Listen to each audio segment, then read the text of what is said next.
20वीं सदी की शुरुआत तक ब्रिटिशर्स भारत में अपने 200 सालों के राज को टॉलरेंट इंपीरियलिज्म का नाम देकर जस्टिफाई करते आ रहे थे। उनका दावा था कि उन्होंने भारत को कल्चर्ड बनाकर उस पर एहसान किया है, लेकिन वो ये नहीं जानते थे कि भारत की इस धरती ने हजारों साल पहले ही अपने एक गोल्डन एरा को जिया था। उनका एक घमंड तब चकनाचूर हो गया जब 1921 में भारत में वर्ल्ड की one of the earliest civilisation की खोज हुई, जिसे इंडस वैली सिविलाइजेशन के नाम से जाना जाता है। आज से लगभग 100 साल पहले इंडस वैली सिविलाइजेशन के दो प्रमुख शहर हड़प्पा और मोहनजोदारो की खोज हुई, जिससे ये साबित हुआ कि भारत में करीब 5000 साल पहले ही एक वेल कल्चर्ड और सिविलाइज्ड सोसाइटी मौजूद थी। ये शहर किसी सामान्य बस्ती जैसे नहीं थे, बल्कि यहाँ organised roads, massive buildings, amazing drainage system का जबरदस्त बंदोबस्त था। समय के साथ हुए एक्सकेवेशंस में टेराकोटा पॉट्स, कीमती आभूषण, स्केलेटन्स और डिफरेंट स्टैचूज मिले, जो उस समय के कल्चर और लाइफस्टाइल की कहानियां बयां करते हैं। जैसे जैसे सभ्यता को लेकर खुदाई आगे बढ़ी, वैसे वैसे एक पूरी दुनिया सामने आती गई, जहां इस सिविलाइजेशन के एग्रीकल्चर, ट्रेड, टेक्नोलॉजी और आर्किटेक्चर ने दुनिया को हैरानी में डाला, तो वही इसके वाटर मैनेजमेंट और ड्रेनेज सिस्टम इतने शानदार थे कि आज भी दुनिया के कई शहरों में ऐसी फैसिलिटीज नहीं है।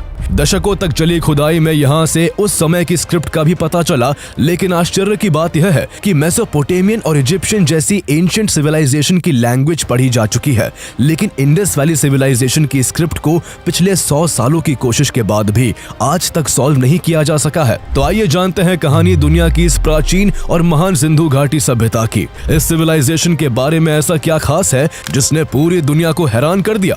आखिर मलबों के अंदर दबे हुए इन शहरों की खोज कैसे हुई? क्यों इस सिविलाइजेशन की लैंग्वेज को 100 साल की खोज के बाद भी नहीं समझा जा सका है? और आखिर ऐसा क्या हुआ था जिससे इस महान सिविलाइजेशन का ऐसा अंत हुआ कि आज उसके वजूद की कहानी महज खंडरों में ही सिमट कर रह गई है।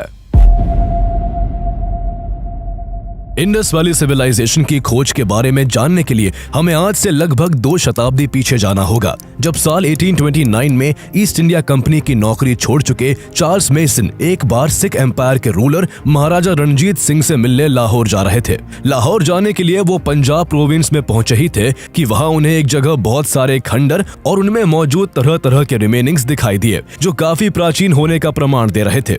वो इस बात से बेखबर थे कि उन्होंने अनजाने में दुनिया की हजारों साल पुरानी सभ्यता का एक प्राचीन शहर खोज निकाला है। लेकिन हिस्ट्री के प्रति उनका पैशन इतना स्ट्रॉन्ग था कि उन्होंने जो कुछ भी देखा उसे डॉक्यूमेंट करना शुरू कर दिया और बाद में इस जानकारी को अपनी एक किताब में अराइवल एट हड़प्पा नाम का टाइटल देकर पब्लिश किया। इसके बाद 1831 में British traveller sir Alexander Burns और 1853 में British military officer and archaeology के शौकीन सर अलेक्जेंडर कनिंघम ने हड़प्पा का दौरा किया।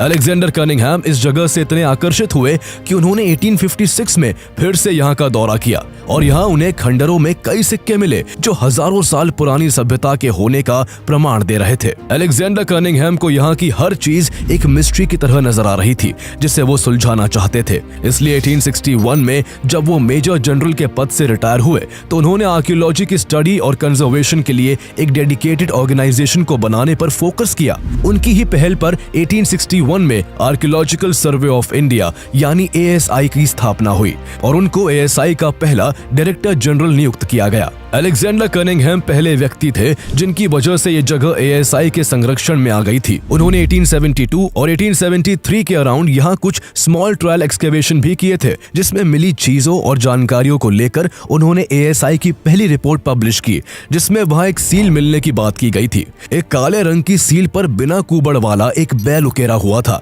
जिसकी गर्दन के नीचे 2 तारे बने हुए थे और बैल के ऊपर 6 कैरेक्टर्स का एक इंस्क्रिप्शन भी लिखा हुआ था। इसके बाद हड़प्पा की खोज में सबसे अहम काम 1902 में सर जॉन मार्शल के ASI का डायरेक्टर बनने के बाद हुआ। जॉन मार्शल ने हड़प्पा में बड़े लेवल पर खुदाई का काम शुरू करवाने का फैसला किया और उन्होंने इसकी जिम्मेदारी इंडियन आर्कियोलॉजिस्ट दयाराम साहनी को सौंपी। 1920 में दयाराम साहनी के अंडर ऑब्जर्वेशन में इस जगह का एक्सकेवेशंस का काम शुरू किया गया। एक साल बाद दयाराम साहनी को पंजाब प्रोविंस के मोंटगोमेरी डिस्ट्रिक्ट में रावी नदी के तट के आसपास भारी मात्रा में पुराने अवशेष मिलने शुरू हो गए। उस वक्त तक कार्बन डेटिंग की टेक्नोलॉजी आ चुकी थी, जिससे जांच में इन अवशेषों की उम्र कई हजार साल पहले की मानी गई। इस तरह पहली बार यहाँ एक शहर खोजे जाने की पुष्टि हुई, जिससे विश्व भर में भारत में खोजी जाने वाली इस सभ्यता के बारे में बात होने लगी। चूँकि क्योंकि यहाँ के लोकल लोग इसे हड़प्पा के नाम से जानते थे, इसलिए इस शहर का नाम हड़प्पा रख दिया गया। आर्कियोलॉजिस्ट को उम्मीद थी कि यह सभ्यता काफी दूरी में फैली हो सकती है, इसलिए ज्यादा से ज्यादा एरिया को खंगालने के लिए इस काम में डी.आर. भंडारकर, राखल दास बनर्जी और एम.एस. वत्स को भी लगा दिया गया था। 1922 में राखल दास बनर्जी को खुदाई के दौरान हड़प्पा से करीब 590 किलोमीटर नॉर्थ में इंडस रिवर के आसपास हड़प्पा की तरह के ही पुराने अवशेष मिलते हैं, जिनकी उम्र भी जांच में हजारों साल पुरानी थी। यहाँ एक ही जगह पर एक के ऊपर एक कई मानव कंकाल मिले थे, इसलिए इस जगह का नाम मोहनजोदारो रख दिया गया था, जिसका मतलब मुर्दों का टीला होता है। इसके बाद 1924 में जॉन मार्शल ने ऑफिशियली लंदन की एक मैगजीन के जरिए ब्रिटिश इंडिया में एक एंशिएंट सिविलाइजेशन को खोज निकालने की घोषणा कर दी। हड़प्पा और मोहनजोदारो जैसे दो प्रमुख शहरों समेत कई प्राचीन गांव इंडस रिवर के किनारे पाए गए थे, इसलिए इसे इंडस वैली सिविलाइजेशन या सिंधु घाटी सभ्यता के नाम से जाना गया। सबसे पहली खोज हड़प्पा की हुई थी, इसलिए इसे हड़प्पन सिविलाइजेशन के नाम से भी जाना जाता है। इस सिविलाइजेशन के अस्तित्व ने पूरी दुनिया को हैरान कर दिया था। तब तक मेसोपोटामिया सिविलाइजेशन, इजिप्शियन सिविलाइजेशन और चाइनीज सिविलाइजेशन दुनिया की लार्जेस्ट एंशिएंट अर्बन सिविलाइजेशन मानी जाती थी। इंडस वैली सिविलाइजेशन की खोज के बाद इसका नाम भी दुनिया की 4 सबसे प्राचीन सभ्यताओं में शुमार हो गया। इंडस वैली सिविलाइजेशन को जहां कुछ रिसर्चर्स 5000 साल पुराना मानते हैं, तो वही ऐसे एविडेंस भी देखने को मिले हैं जिससे सिविलाइजेशन को 8000 साल पुराना भी माना जाता है। लगभग 100 साल से इंडस वैली सिविलाइजेशन की साइट्स की खोज होती रही है और तब से अब तक इंडस वैली सिविलाइजेशन की 1400 से भी ज्यादा साइट्स को खोजा जा चुका है, जिनमें से फिलहाल 925 साइट्स इंडिया में और 475 साइट्स पाकिस्तान में है। खोजी गई साइट्स में से करीब 100 साइट्स इंडस रिवर के करीब पाई गई, जबकि लगभग 500 साइट्स घग्गर हकरा रिवर के आसपास डिस्कवर हुई हैं। यह खोज आज भी लगातार जारी है। खोजे गए शहरों और साइट्स पर हुई रिसर्च के आधार पर हिस्टोरियंस को पता चला कि आखिर इंडस वैली सिविलाइजेशन की शुरुआत कब और कैसे हुई थी और यह सिविलाइजेशन कितनी दूर तक फैली हुई थी। मेसोपोटामिया, इजिप्ट और चाइना की सिविलाइजेशंस के मुकाबले में इंडस वैली सिविलाइजेशन सबसे बड़े इलाके में फैली हुई थी। इसके अंडर करीब 12,60,000 स्क्वायर किलोमीटर का एरिया था, जो आज के इंडिया, पाकिस्तान और अफगानिस्तान तक फैला हुआ था। इस सिविलाइजेशन के हड़प्पा, मोहनजोदारो और आमरी नाम के कई प्रोमिनेंट साइट्स पाकिस्तान में, जबकि कालीबंगन, लोथल, सुरकोटड़ा, बनावली और ढोलावीरा इंडिया में स्थित है। एक समय पर इंडस वैली सिविलाइजेशन में लगभग 50 लाख लोग रहते थे। इंडस वैली सिविलाइजेशन को 3 phases, early Harappan phase, mature Harappan phase and let Harappan phase में बांटा गया है। अर्ली हड़प्पन फेज की शुरुआत 3300 BCE में हुई थी, जब सिंधु नदी और इसकी सहायक नदियों के किनारे फैली हुई जमीनों पर पहाड़ी इलाकों से लोग इकट्ठा होने लगे थे। ये इलाके काफी फर्टाइल थे, जिससे यहाँ खेती करना आसान था, इसीलिए लोगों ने यहाँ अपना ठिकाना बना लिया। धीरे धीरे यहाँ लोगों की संख्या बढ़ती गई और 2600 BCE आते आते पहले यहाँ कबीला, फिर गांव और आगे चलकर यहाँ नगर बसाए जाने लगे। 2600 BCE से 1900 BCE के बीच के समय को मैच्योर हड़प्पन फेज कहा जाता है, जिसे इसका गोल्डन एरा माना जाता है। इसी दौरान हड़प्पा, मोहनजोदारो और लोथल जैसी जगह बड़े अर्बन सेंटर्स में ट्रांसफॉर्म हुई थी। इंडस वैली सिविलाइजेशन के शहर एक इंटरेस्टिंग पैटर्न के साथ बने होते थे। हर नगर में 2 मेजर सेगमेंट्स होते थे। पहला लोअर माउंट, जो कि मुख्य शहर था, जहां लोगों के रहने के लिए घर थे, और दूसरा अपर माउंट, जो हायर ग्राउंड पर बना होता था। अपर माउंट में सभी मुख्य इमारतें मौजूद होती थी, जहां मार्केट प्लेस, वर्कशॉप्स और मीटिंग प्लेसेस का बंदोबस्त होता था। यहाँ कई गोदाम भी होते थे, जिनमें उपजाए गए अनाजों को स्टोर किया जाता था। हालांकि कुछ विशेषज्ञों के अनुसार अपर माउंट पब्लिक गैदरिंग्स के लिए नहीं, बल्कि एलीट क्लास के लोगों के रहने के लिए था। अपर माउंट और लोअर माउंट के चारों तरफ बाउंड्री वॉल्स होती थी, ताकि शहर को वाइल्ड एनिमल्स और फ्लड से बचाया जा सके। ये प्लानिंग और डिजाइन इंडस वैली सिविलाइजेशन की एडवांस इंजीनियरिंग और अर्बन प्लानिंग स्किल्स को दर्शाता है। यहाँ के घरों का स्ट्रक्चर भी काफी दिलचस्प था। घरों को ब्लॉक्स के आकार में बनाया गया था और इन ब्लॉक्स के बीच में लोगों के आने जाने के लिए काफी चौड़े रास्ते बनाए गए थे। घरों को बनाने के लिए ईंटों का इस्तेमाल किया जाता था और हर ईंट का सिमिलर डायमेंशन होता था। हर घर के अंदर कॉर्नर में एक बाथरूम होता था और बाथरूम से एक नाली निकलती थी जो शहर के नीचे बनी नालियों के मेन नेटवर्क से जाकर मिलती थी, जो पूरे शहर के पानी और कीचड़ को बाहर ले जाती थी। यहाँ का ड्रेनेज सिस्टम इतना शानदार था कि आज भी दुनिया के कई शहरों में पानी निकालने की इतनी शानदार फैसिलिटीज नहीं है। ड्रेनेज सिस्टम के साथ साथ इंडस वैली सिविलाइजेशन में वाटर रिसोर्सेज की व्यवस्था और उसका रखरखाव भी काफी कमाल का था। जगह जगह साफ पानी के लिए कुएं होते थे जिसे लोग पीने और खाना बनाने के लिए इस्तेमाल करते थे। मोहनजोदारो में एक्सकेवेशन के दौरान एक बड़ा जलकुंड भी मिला जिसे द ग्रेट बाथ के नाम से जाना जाता है। द ग्रेट बाथ शानदार ईंटों से 897 स्क्वायर फीट का बना हुआ था जिसकी गहराई करीब 8 फीट थी। यह bath house religious and social activities के लिए यूज होता था। यहाँ पास ही एक कुआं भी था जहाँ से इसमें रेगुलरली फ्रेश वाटर भरा जाता था और साथ ही कपड़े बदलने के लिए यहाँ पास ही चेंजिंग रूम्स भी हुआ करते थे। इसके अलावा फ्यूचर में पानी के क्राइसिस से बचने के लिए यहाँ के सभी शहरों में कई जगह पानी को स्टोर किया जाता था। धोलावीरा शहर में इस तरह के 16 रिजर्वॉयर्स और वाटर चैनल्स देखने को मिले जिनमें बाढ़ और नदियों के पानी को स्टोर किया जाता था। उस एंशिएंट टाइम में भी Indus Valley civilisation civic sense के मामले में अपने टाइम से काफी आगे थी। यहाँ के लोग हाइजीन का खास ध्यान रखते थे। जगह जगह स्ट्रीट्स के किनारे कूड़ा फेंकने के लिए डस्टबिन रखे होते थे और जरूरी निर्देशों के लिए साइन बोर्ड्स का भी इस्तेमाल किया जाता था। एक ऑर्गेनाइज्ड वे ऑफ लाइफ होने के बावजूद हड़प्पन सिविलाइजेशन में किसी रूलर या गवर्निंग सिस्टम के होने का कोई एविडेंस देखने को नहीं मिलता। स्टडीज के हिसाब से तब के लोग मिलजुल कर एक समान तरीके से रहते थे। उनकी ना तो कोई आर्मी थी और ना उनके पास लड़ाई के हथियार थे। इस सिविलाइजेशन में वॉरफेयर का भी कोई एविडेंस नहीं देखने को मिलता। इसके अलावा रिसर्च के दौरान आर्कियोलॉजिस्ट को यहाँ किसी टेम्पल के होने के सबूत तो नहीं मिले, लेकिन पाए गए कुछ सील से इंडस वैली सिविलाइजेशन के लोगों के रिलीजियस होने का अंदाजा लगाया जाता है। इन सील्स में पशुपति सील, प्रोसेशन सील और स्वास्तिका सील शामिल है। पशुपति सील पर एक त्रिशूल लिए हुए योगासन में बैठे व्यक्ति की छवि देखने को मिली जिनके अराउंड एलिफेंट, टाइगर, बफलो और राइनोसरस जैसे जानवरों की छवियां थी। इस मुहर पर कई बैंगल्स, एक हेड ड्रेस और टॉप पर 7 लेटर्स का इंस्क्रिप्शन भी मौजूद है। पशुपति सील को देखकर जहां कुछ ने यह अनुमान लगाया कि तब के लोग शिव की पूजा करते होंगे, तो वही कई सील्स में पीपल के पेड़ और 1 हॉर्न यूनिकॉर्न के साइन भी मिले, जिससे ऐसा माना गया कि हड़प्पन सिविलाइजेशन के लोग भगवान को पूजने के बजाय नेचर को ज्यादा इंपॉर्टेंस देते होंगे। ट्री और स्नेक वर्शिप के साथ साथ योनि वर्शिप के एविडेंस भी कई जगहों पर देखने को मिले। बेहतरीन आर्किटेक्चर और टेक्नोलॉजी से अवेयर इंडस वैली सिविलाइजेशन के लोग आर्ट में भी काफी अच्छे थे। मोहनजोदारो में ब्रोंज की एक मूर्ति मिली जिस पर डांस करते हुए एक नर्तकी की तस्वीर उकेरी हुई थी। इससे पता चलता है कि यहाँ के लोग मनोरंजन के लिए नाचते और गाते भी थे और यहाँ सिंगिंग और डांसिंग एक डेवलप्ड आर्ट फॉर्म था।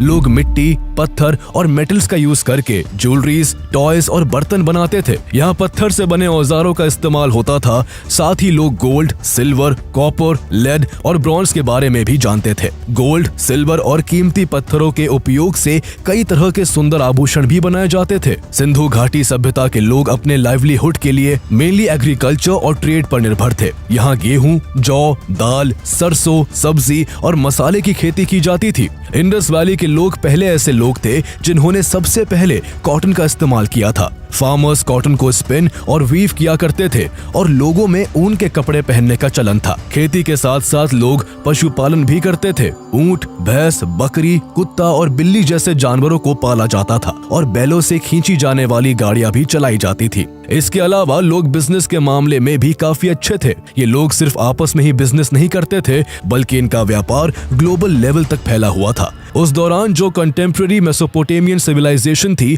उसके शहरों के साथ भी इंडस वैली के लोगों का व्यापार होता था। मेसोपोटामियन सिविलाइजेशन में सिंधु घाटी को मेलुहा के नाम से जाना जाता था। मेसोपोटामिया के लोग यहाँ से कॉटन, टिम्बर और एबनी को हाई वॉल्यूम्स में इंपोर्ट करते थे।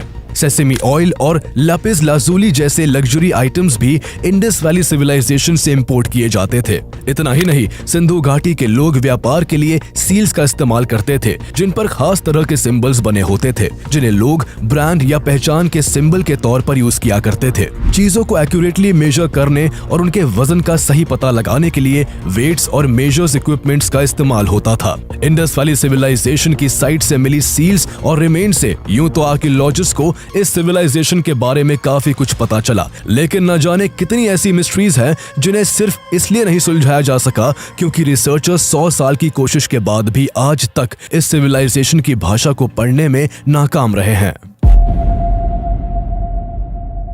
इंडस वैली सिविलाइजेशन की अपनी खुद की लैंग्वेज थी, जिसका सबूत एक्सकेवेशन से मिली कई हजार सील्स, बहुत सारी टेराकोटा टैबलेट्स और मेटल ऑब्जेक्ट्स पर देखने को मिलता है, जिन पर इंस्क्रिप्शंस लिखे हुए हैं। इन इंस्क्रिप्शंस को ही इंडस स्क्रिप्ट कहा जाता है। इंडस स्क्रिप्ट को पढ़ने के लिए हिस्टोरियंस करीब 100 साल से लगातार कोशिश कर रहे हैं, लेकिन इसे पढ़ पाने का अभी तक कोई रास्ता नहीं निकल पाया है।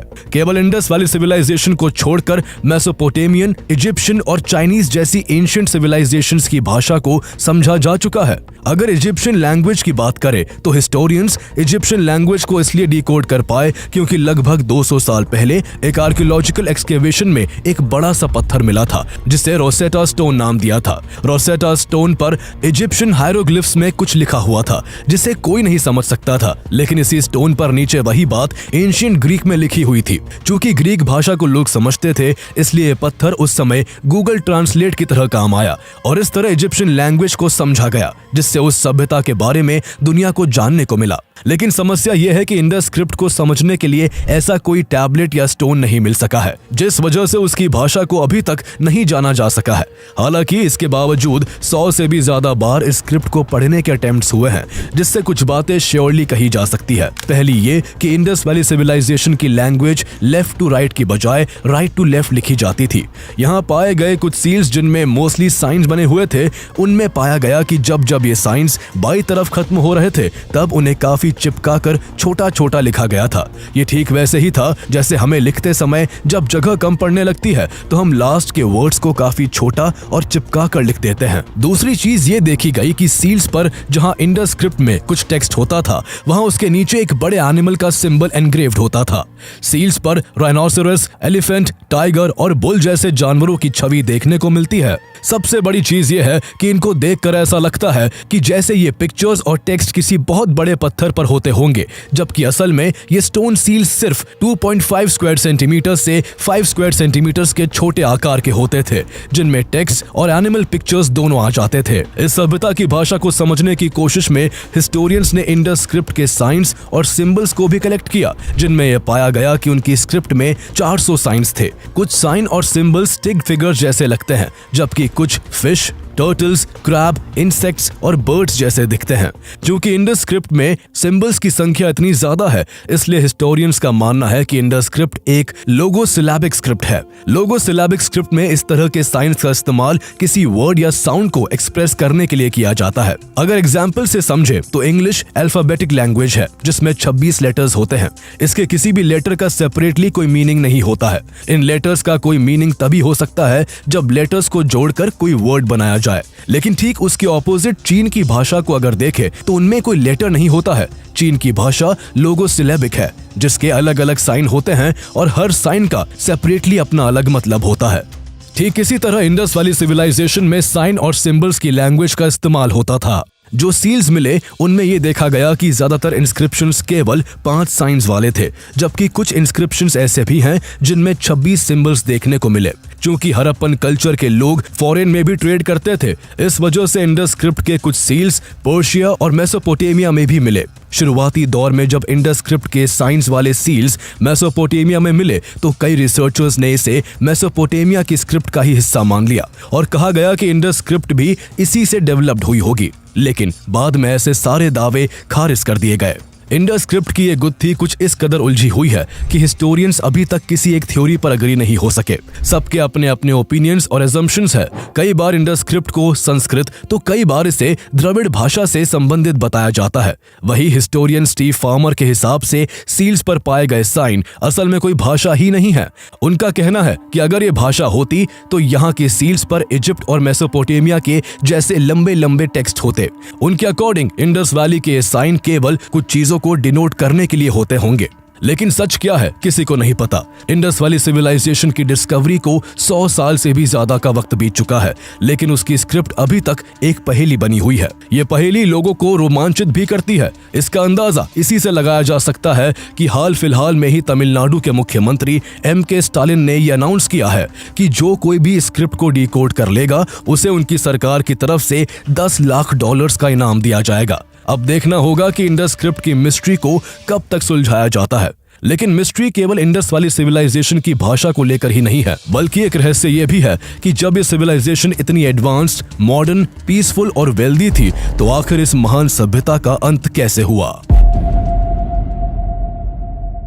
आर्कियोलॉजिकल रिकॉर्ड्स के हिसाब से 1900 BCE और 1300 BCE के बीच इस सिविलाइजेशन में रैपिड डिक्लाइन हुआ। इसी को लेट हड़प्पन फेज कहा जाता है। माना जाता है कि यूं तो पहले भी कई बार इस सिविलाइजेशन के कई शहर बाढ़ वगैरह से नष्ट हो गए थे, लेकिन उन्हें हर बार फिर से उन्हीं सेम ग्रिड पैटर्न्स का इस्तेमाल करके बना लिया गया था। मोहनजोदारो को कम से कम 9 बार बनाया गया था, लेकिन जैसे जैसे समय बीता हालात यहाँ बदतर होते गए। यहाँ सिटीज की प्लानिंग बंद हो गई, रोड्स पर और ड्रेनेज सिस्टम्स को मेंटेन नहीं किया गया। द ग्रेट बाथ वेस्ट से भर गया और मेसोपोटामिया के साथ ट्रेड लिंक्स खत्म हो गए। 1700 BCE तक ज्यादातर सिटीज खाली हो चुकी थी। ना तो लोग सेम राइटिंग सिस्टम का इस्तेमाल कर रहे थे और ना ही स्टैंडर्डाइज वेट्स और बिल्डिंग रेशियोज का यूज किया जा रहा था। लेट हड़प्पन फेज करीब 1300 BCE तक कंटिन्यू रहा और इसके बाद के सालों में ये सिविलाइजेशन हमेशा के लिए एक गुजरा हुआ वक्त बन गया। जिस तरह इंडस स्क्रिप्ट को लेकर कोई एकमत नहीं है,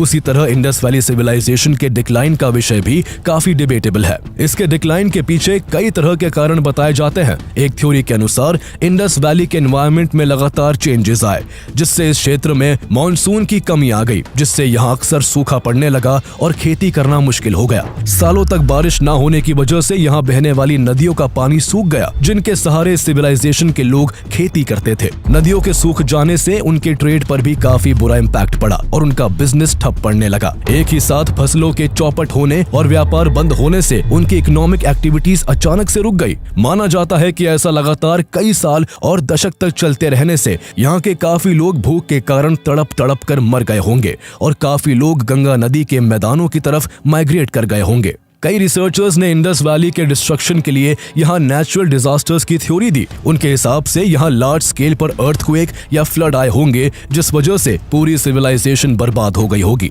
एक थ्योरी के हिसाब से यहाँ कोई महामारी हुई होगी, जिसे कंट्रोल न कर पाने की वजह से इस सभ्यता का अंत हुआ होगा। समय के साथ ये सेटलमेंट्स जमीन में दबते चले गए और उनके ऊपर नए शहर और नई सभ्यताएं जन्म लेने लगी। इसके अलावा ये भी माना जाता है कि इंडस वैली के वेस्ट में स्थित पहाड़ियों से आर्यंस ने यहाँ की टेरिटरी पर आक्रमण किया होगा। क्योंकि यहाँ के लोग शांति प्रिय थे, इसलिए वो आर्यंस का मुकाबला नहीं कर पाए होंगे और आर्यंस ने आसानी से उनकी आबादी को मार गिराया होगा। इस इन्वेजन के चलते जहाँ काफी लोग मारे गए होंगे, तो वही काफी लोग डर की वजह से यहाँ से भाग गए होंगे। लेकिन ये सब महज थ्योरीज है। सच्चाई क्या है आज तक किसी को नहीं पता। इंडस वैली सिविलाइजेशन की खोज को 100 साल से भी ज्यादा हो गए हैं, लेकिन अब भी दुनिया इस सभ्यता की ऐसी ही बहुत सी बातों से अनजान है। सोचने वाली बात यह है कि अभी तक जो कुछ इस सिविलाइजेशन के बारे में पता चला है, जब उसने दुनिया को इतना हैरान कर दिया, तो वही जब इसकी स्क्रिप्ट और बाकी चीजों को सुलझा लिया जाएगा, तब ना जाने इस ग्रेट सिविलाइजेशन के कौन कौन से रहस्य पता चलेंगे। देखने वाली बात होगी कि आज इतनी एडवांस एक्सकेवेशन टेक्नोलॉजी होने के बाद